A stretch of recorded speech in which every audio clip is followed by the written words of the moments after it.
So we have the International Longshoremen's Association that is on strike. These are the dock workers. Who are they negotiating with? They're negotiating with representatives from an association of employers, the employers who own and operate the various ports. So there's basically a union representing the dock workers negotiating with a party that represents the management of all those different ports. And that's the U.S. Maritime Alliance, broadly speaking. That's correct. Now, the U.S. Maritime Alliance and the ILA were negotiating over the weekend, and right before this strike officially took effect at midnight, there were reports that the U.S. Maritime Alliance had come up in regards to wages, agreeing to up to a 50% increase. So wages are obviously a big consideration here, but why did negotiations stall? What else is on the table, and why aren't they meeting each other in the middle?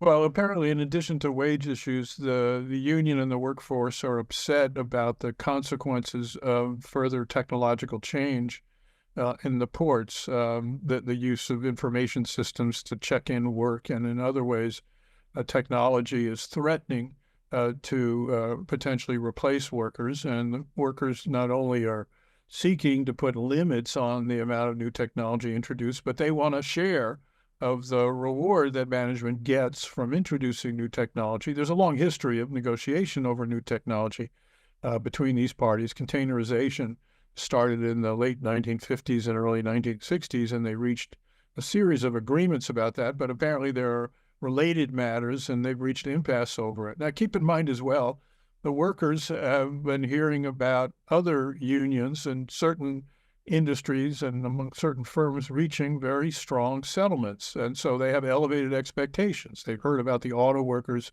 represented by the UAW doing very, very well a year ago fall.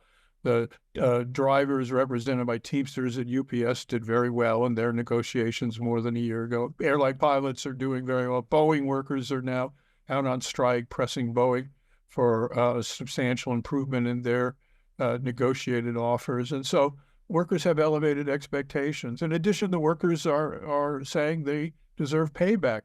During the pandemic, there was high inflation, and they weren't fully protected for that inflation. They also had to go to work. Unlike many of us who could continue work online, they had to show up during the pandemic, and they want payback for that reason. And they just have a lot of power to ask for more.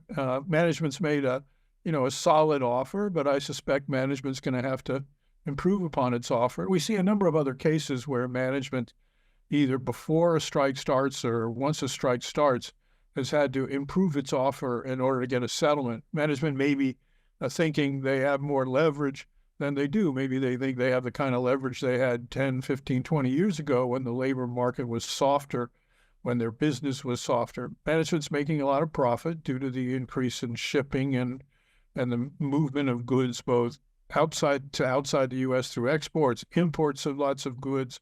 And so this is a situation in which there's a lot of money on the table to be had, strong profits. The workers want a bigger share of those profits.